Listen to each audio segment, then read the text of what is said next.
민중의 소리 이완배 기자 함께하겠습니다. 이완배 기자님. 네, 안녕하십니까? 네. 자, 오늘 어떤 이야기 또 풀어주시겠습니까? 예, 오늘은 특이하게도 연소득 이야기를 해보겠습니다. 엊그저께 발표됐던 긴급재난지원금에서 흥미로운 숫자가 하나 나왔죠. 4인 가구 기준으로 하위 70%와 상위 30%를 가르는 기준이 대략 월소득 712만 원, 3인 가구라면 580만 원, 2인 가구라면 448만 원, 1인 가구라면 263만 원이라고 지금 추정이 되고 있습니다. 아직 추정이지만요. 네. 이제 그 지원금을 지급하는 정확한 기준은 복지부가 마련을 하겠습니다만, 네. 지금 아까 말씀드린 그 숫자를 연소득으로 환산하면 4인 가구 기준으로 대략 8,500만 원, 3인 가구 기준으로 연소득 7천만 원, 2인 가구 기준으로 5,400만 원, 1인 가구 기준으로 3,150만 원 정도가 됩니다. 이 숫자에 대해서 오늘 몇 가지 살펴보려고 합니다. 네. 이제 현 정부가 보기에 하위 70%까지는 중산층으로 본다라는 대략적인 가이드라인을 준 건데요. 그러면 우선 평소 대기업 소속 노동자들이 노조 활동을 하면서 투쟁을 할 때 귀족 노조가 배가 처불러서 뭐 이런 비판을 하잖아요. 여러분, 이분들 절대 귀족 아닙니다. 제가 실제로 현대중공업 노동자분의 월급 명세서 몇 달치를 직접 받아본 적이 있어요. 네. 절대 귀족이라고 볼 수 있는 수준이 아닙니다. 네이버에서 현대중공업 연봉 이렇게 쳐보면 평균 연봉이 5천만 원 이상, 7천만 원 이하 이렇게 나와요. 네. 그럼 보십시오. 4인 가구 기준으로 연봉 8,500만 원까지, 3인 가구 기준으로 연소득 7천만 원까지가 지금 하위 70% 안에 들어옵니다. 근데 귀족이라고 하려면 최소한 상위 10%에는 들어야 되는 거 아닙니까? 100%를 양보해도 상위 20%는 들어야 귀족을 운운할 수 있는 거죠. 그런데 상한선 30%에 대부분 못 듭니다. 만약에 현대중공업 노동자들 기준으로 연봉 기준으로 상위 30%에 들려면 유일한 방법은 자식을 안 낳아야 됩니다. 이걸 어떻게 귀족이라고 부를 수 있습니까? 자식을 낳는 순간 하위 70%로 들어가는 사람들한테요. 가구당 소득이기 때문에 맞벌이를 하면 연소득 8,500만 원을 넘기기가 좀 쉽죠. 그런데 이것도 웃긴 게 뭔 귀족이 귀족답게 우아하게 살아야지 왜 맞벌이를 하고 있냐고요. 그리고 대부분 맞벌이는 심각한 가사노동 후유증에 시달립니다. 돌봄 노동에 사용되는 비용도 훨씬 커요. 그래서 정작 맞벌이로 연소득 8,500만 원이 넘어도 귀족? 그렇게 불릴 삶을 살 수가 없습니다. 지구 역사상 맞벌이로 허덕이면서 살았던 귀족이 어디에 있었겠습니까? 그래서 일단 귀족노조 이런 표현은 진짜 신중해야 됩니다. 물론 대기업 정규직 노동자보다도 훨씬 어렵게 사는 비정규직, 중소기업, 하청업체 노동자들이 많이 있습니다. 그러면 중소기업, 비정규직, 하청 노동자들도 중산층으로 살 수 있도록 사회가 함께 연대하고 노력하는 것이 도리죠. 하위 70% 선에 걸린 대기업 노동자들을 보고 너희는 귀족이다, 배가 불렀다 이런 표현은 전혀 옳지 않다는 겁니다. 둘째로요. 우리나라 4인 가구 기준으로 연소득 8,500만 원이 상위 30%와 하위 70%를 구분하는 선에 걸려 있다는 건데 네. 그러면 그 위 상위 30% 선에 걸려 있는 분포는 어떨까요? 제가 연소득 9천만 원, 1억, 뭐 1억 5천만 원 정도 되는 분들을 이야기하는 게 절대 아닙니다. 그보다 한참 위가 어떻게 구성되어 있냐는 겁니다. 어제 마침 우리나라 기업 총수들의 연봉이 공개가 됐습니다. 재벌 총수들 가운데 2019년 연봉 킹이 롯데 신동빈 회장이었습니다. 연봉이 얼마였냐? 181억 원이었습니다. CJ 이재현 회장 연봉이 124억 원으로 재벌 총수 중에 2등입니다. 최태원 SK그룹 회장 60억 원 받아갔습니다. 제가 불러드린 이 세 사람의 공통점이 있습니다. 범죄자들입니다. 경제사범이에요. 예. 심지어 신동빈 씨는 아직도 집행유예 기간입니다. 그러니까 범죄에 대한 대가도 다 안 치른 겁니다. 이재현, 최태원 전부 사면받은 사람들이죠. 그런데 이 인간들이 1년에 60억, 120억, 181억 원을 받아갑니다. 통계학에 보면 정규분포라는 게 있습니다. 고등학교 수학 때 나오는 건데요. 통계학에서는 정규분포를 자연법칙이라고 부릅니다. 그러니까 평균값. 가운데 가장 많은 사람들이 몰려 있고요.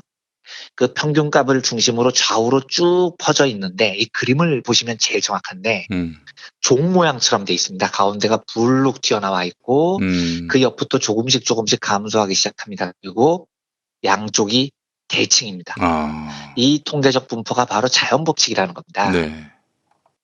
그래서 대부분 통계를 낼 때 애초에 전제를 이 통계는 정규 분포를 따른다고 가정을 해요. 여론조사할 때도 정규 분포를 따른다고 가정을 하고 뭐 오차 범위 같은 걸 내는 겁니다. 그럼 이제 통계를 잘 모르시는 분들이 보면 이해가 안 되잖아요. 아니, 정규 분포를 따른다는 가정을 왜 해? 정규 분포를 따른다는 보장이 어딨냐고 이런 생각이 들거든요. 그런데 실제로 해보면 100 중에 99는 무조건 정규 분포를 따릅니다. 사람의 키를 평균을 내봐도요. 정규 분포가 나옵니다. 몸무게를 내봐도 정규 분포가 나옵니다. IQ를 통계로 내봐도 정규 분포가 나옵니다. 심지어 떨어지는 낙엽을 다 주워서 크기를 통계를 내보잖아요. 이것도 정규 분포가 나옵니다. 진짜로요. 예. 네. 그래서 정규 분포가 없었다면 통계학은 존재할 수 없었다는 이야기까지가 나올 정도입니다. 그래서 시험 같은 거 보잖아요. 뭐 예를 들어서 대입 수능 시험이나 이런 대규모 시험을 쳤는데 성적 분포를 내보면 이건 백발백중 정규 분포가 나와야 됩니다. 그리고 나와요. 근데 가끔 정규 분포를 안 따를 때가 있습니다. 예. 그럼 어떻게 되느냐? 출제자들이 개박살이 나는 겁니다. 이건 시험을 너무 이상하게 냈다는 거죠. 그러니까 정상적으로 시험을 내면 무조건 시험 성적조차도 정규 분포를 따르게 돼 있습니다. 그만큼 대부분의 자연 분포는 정규 분포를 따르는 게 상식이라는 겁니다.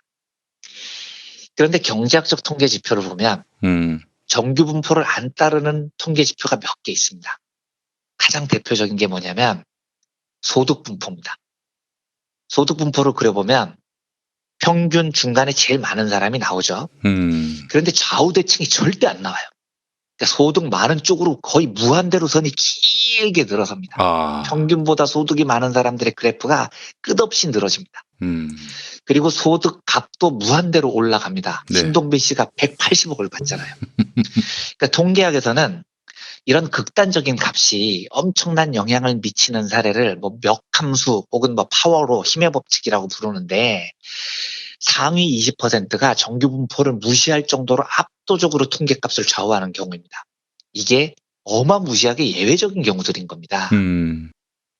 무슨 이야기를 드리고 싶냐면 이 우리나라뿐 아니고 자본주의 소득 분포가 다 이런데요. 자본주의의 소득 불평등은 자연 법칙에 심각하게 어긋나 있다는 겁니다. 네. 제가 소득 분포가 꼭 자연 법칙인 정규 분포를 따라야 된다라고 우기지는 않겠습니다만 벗어나도 정도껏 벗어나야 될 거 아닙니까? 너무 네. 심하게 벗어나 있어요. 우리나라 중위소득 제일 볼록한 툭 튀어나온 중간값이 4인 가구 기준으로 연소득 한 5,700만 원, 3인 가구 기준으로 연소득 한 4,500만 원, 2인 가구 기준으로 연소득 한 3,600만 원 정도 되는데요. 네네. 그래프 그려보면 인구 통계가 이 부분이 제일 볼록하고요. 중간값이니까요. 네. 좌우로 대칭이 아니고요. 오른쪽 끝으로 쭉 늘어서서 신동빈 180억까지 한없이 늘어나 있습니다. 이게 과연 정상이냐는 거죠. 마지막으로 하나 더 살펴보겠습니다. 이제 이번에 온 국민이 다 알게 된 사실이지만 연소득 8,500이면 4인 가구 기준으로 상위 30% 선에 걸린다는 거죠. 근데 이 8,500만 원이라는 연소득이 사실 경제학에서는 좀 다른 측면에서 굉장히 중요한 의미를 갖습니다. 과거에 한번 소개해드린 기억이 있는데 행복경제학의 창시자로 불리기도 하는 미국의 경제학자 리처드 이스털린 서던 캘리포니아 대학교 경제학과 교수였는데요. 이 사람이 행복과 돈의 상관관계를 연구한 적이 있습니다. 이 연구가 경제학에서는 이스털린의 역설이라는 이름을 얻은 매우 유명한 이론입니다. 몇 차례 말씀드렸지만 원래 주류 경제학이 행복을 바라보는 관점은 돈이 많아지면 그 돈 액수만큼 행복해진다는 거거든요. 왜냐하면 주류 경제학의 행복 개념은 내가 얼마나 많은 재화나 서비스를 이용할 수 있느냐에 달려 있는 건데 돈이 많으면 그만큼 살 수 있는 게 늘어나니까 늘어난 돈 액수만큼 딱 행복해진다는 겁니다. 그래서 이 이론에 따르면 이재용은 9조 원만큼 지금 행복한 거고 최저임금 노동자들은 최저임금 받는 만큼만 행복하다는 게 주류 경제학 이론이죠. 그런데 이 스털린이 통계를 내보니까 이게 웃기는 이야기라는 겁니다. 미국 통계를 보면 1940년대부터 1950년대 후반까지 국민들의 행복이 전반적으로 증가해요. 이 시기는 미국이 경제적으로도 성장했고 복지제도도 되고 확충된 때입니다. 그러니까 이때 미국 민중들이 행복해진 게 돈이 많아져서인지 뭐 다른 이유 때문인지 조금 불분명해요. 그런데 어쨌든 소득이 늘어나면서 행복도 드러납니다. 그런데 1960년대에요. 미국 국민들의 소득이 40년대나 50년대보다 더 빨리 증가를 합니다. 그런데 행복도는 오히려 줄어듭니다. 이 논문이 발표된 때가 1972년인데 이 스털린이 논문 내고 72년 이후부터 다시 후속 연구를 진행해서 72년부터 91년까지 20년 동안 또 행복도를 조사했더니 이때도 마찬가지입니다. 이 시기 개인들의 실질 소득이 과거에 비해서 33%나 늘어났는데도 내가 행복하다고 생각하는 국민들의 비중은 오히려 감소해버렸습니다. 그러니까 돈과 행복이 비례하지 않다는 거죠. 이걸 이스털린의 역설이라고 부릅니다. 이스털린은 이 결과를 어떻게 해석하냐면 돈이 행복에 영향을 미치는데 일정 수준까지만 미친다는 겁니다. 그러니까 어느 정도까지는 소득이 높아지면 행복도도 따라서 늘어나는데 네. 소득이 일정액을 넘어가면 그때부터는 돈이 늘어나도 행복에 거의 영향을 안 미친다는 거죠. 그러니까 예를 들면 저한테 누가 와서 야 1억 원 줄게 이러면 저는 완전 대박 행복할 것 같아요. 왜냐면 저도 해보고 싶은데 돈이 없어서 못한 게 있거든요. 그걸 할 수 있으니까 얼마나 행복해지겠습니까? 근데 이재용한테 뭐 1억 원도 아니고 100억 좀 줄게 이런다 한들 이재용이 뭘 더 행복해지겠냐고요. 이런 차이가 있는 겁니다. 네. 자, 그럼 이제 궁금해지죠. 도대체 소득이라는 게 늘면 늘수록 행복을 증가시키는 구간이 있다는 건데 이 특정 시점부터는 뭐 소득 늘어도 안 행복해지는 구간이 있다는 건데 네네. 그 구간의 기준점이 얼마냐는 겁니다. 이 문제에 대해서 연구를 한 경제학자가 있습니다. 2015년에 노벨 경제학상을 거머쥔 미국 프린스턴 대학교 경제학과 앵거스 리턴 교수하고요. 제가 행동 경제학을 설명하면서 자주 인용하는 데니얼 카너먼 2002년 노벨 경제학상 수상자죠. 네. 이 두 거목이 2010년에 미국 국민들의 소득과 행복도의 상관관계를 조사한 적이 있습니다. 통계 수치가 무려 45만 명입니다. 이 정도면은 거의 뭐 자연법칙이라고 해도 가까울 정도로 진실에 가까운 결과가 나옵니다. 결과가 다양한데 이 중에 핵심적인 걸 요약하면 이렇습니다. 돈과 행복과의 상관관계를 보면 2010년 기준으로 연소득 7만 5천 달러까지는 소득이 늘어나면 행복이 증가합니다. 그런데 연소득이 7만 5천 달러를 넘어가면 이때부터는 소득이 늘어도 행복이 거의 변하지 않습니다. 즉 연소득 7만 5천 달러가 행복의 기준점이 되는 겁니다. 이게 2010년 통계인데요. 연소득 7만 5천 달러가 당시 환율 기준으로 8,500만 원 정도였습니다. 제가 아까 우리나라 하위 70%와 상위 30%를 가르는 기준이 연소득 8,500만 원이라고 이번에 제시됐다고 말씀드렸죠. 요 지점하고 정확하게 일치해요. 그럼 이걸 조금 더 관대하게 보겠습니다. 그때 환율 말고 지금 환율로 치면 7만 5천 달러는 우리 돈으로 한 9천만 원 정도 됩니다. 그리고 디턴과 카너먼의 연구가 2010년 연구임을 감안해서 10년 물가 상승률 뭐 한 20% 정도 잡으면 아무리 넓게 봐줘도요. 우리나라 국민들의 경우 대략 연소득 1억에서 1억 1천만 원까지는 소득이 오르면 행복이 증가해요. 근데 1억 1천만 원 넘어가잖아요. 그때부터는 월급이 오른다고 전혀 행복해지지 않습니다. 이 디턴의 해석이 이렇습니다. 왜 그러냐면 당시 기준으로 7만 5천 달러 이하인 사람들은 뭐 이하는 여러 사람들이 있는 겁니다. 최저임금 받는 사람들도 있고 7만 5천 달러에 근접한 사람도 있는 거죠. 그런데 이 기준 이하에서 사는 사람은 아프거나 집안에 상을 당했거나 아무튼 뭐 엄청나게 큰 일을 당하면 돈 때문에 감당이 안 되는 일들이 생깁니다. 불행해지는 거죠. 그런데 그 당시 기준으로 7만 5천 달러를 넘어가면 이 임계점을 넘어가면 큰 일이 생겨도 돈 때문에 불행해질 일이 없다는 겁니다. 아파도 다 해결되고요. 상을 당해도 다 해결이 돼요. 자, 그럼 이제 질문이 나옵니다. 국가의 목적이라는 게 국민을 행복하게 하기 위함일 텐데, 국민을 행복하기 위해서는 어느 쪽 소득을 보전해 줘야 될까요? 리턴은 단언하는 겁니다. 연소득 7만 5천 달러 이하의 사람들의 소득을 보전해 줘야 된다고요. 그보다 높은 사람 소득 높여봐야 소용이 없습니다. 행복도에는요. 제가 어제 저는 보편복지를 지향하고 기본소득의 강력한 지지자임을 여러 번 말씀드렸지만 선별복지를 주장하는 사람들의 목소리도 늘 경청한다 이런 이야기를 드렸죠. 그 이유가 이겁니다. 보편복지의 목적은 우리가 보다 강력한 복지국가를 건설하기 위한 전술 같은 겁니다. 그래야 조세 저항을 줄이고요. 증세 동맹을 맺어서 복지 규모를 늘려서 가난한 사람들의 삶을 더 좋게 만들어줄 수 있는 겁니다. 그런데 이렇게 하는 이유는 모든 국민들이 적어도 실질소득이건 아니면 뭐 복지를 통한 보전이건 대략적으로 연소득 7천에서 8천 정도를 버는 수준으로 평등도를 높이기 위함인 겁니다. 이게 지금 우리 국민들의 행복을 가장 효율적으로 증가시키는 방법입니다.